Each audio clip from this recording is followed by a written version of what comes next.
dreams. We stand at the gateway to a great realization. We are at war, and I am not talking about the Middle East. This war is raging in the skyscrapers and cornfields of America. But the weapons aren't the standard steel variety. They're words. This war is destroying the structure of American society. Can you not see the leaking ceiling that is our long-forgotten values? Can you not see the moldering walls of neglected history or the broken chandelier that was once the light breathed in?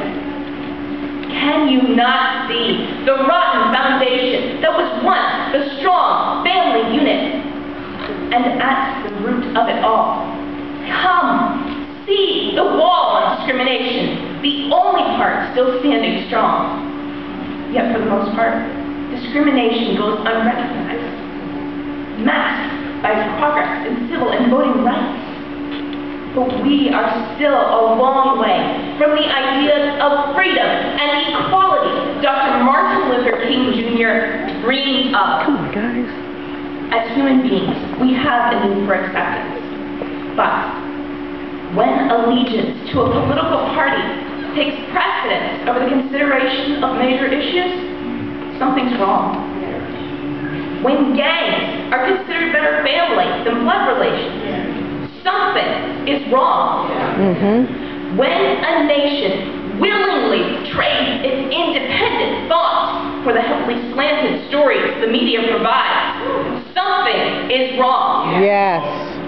Dr. Martin Luther King Jr. once said, "Our lives begin to end the day we become silent about the things that matter." But I sometimes wonder how we can be heard over the relentless drilling of the news channels. And they have a lot to talk about. Between abuse of non-renewable resources, out-of-control spending, and outsourcing employment to other countries, Americans have done a pretty good job of messing up the outlook for my generation.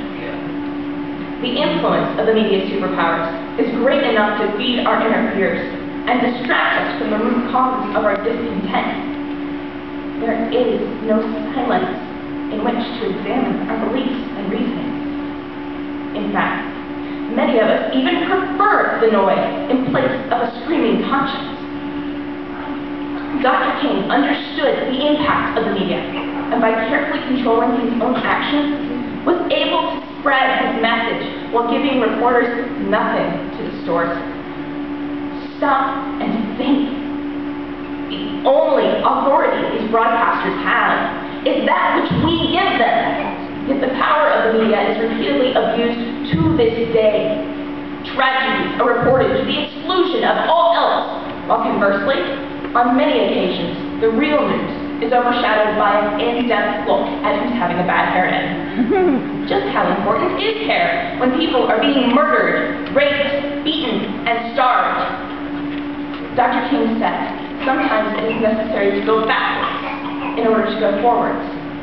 Let's go back to basics for some inspiration on how to improve our design. First, just like any structure, when rebuilding our society, we must dig our foundations deep. Bringing back the importance of the family as a unit is the only way to do this. Second, we must raise the strong, airtight walls of community. Get to know our neighbors rather than ignore them. Third, we must exercise the voting rights worked so hard for by civil rights leaders to make the root of government a waterproof protector of our liberties. And last but not least, we must keep bright the light of education, or else run the risk of grasping thin air as our dreams fade into darkness. If a better tomorrow is not enough motivation to rebuild, the impending cost should be. Between the growing need for a good alarm system and the cost of rehab, the sudden lightening of our wallet should be enough to get our attention. Isn't it more economically smart to fix our problems than to drown them out with a new set of speakers? This war is destroying more than the structure of America. It is destroying its very soul. We stand at the gateway to a great realization. We have been dreaming. There is no war. There is only noise.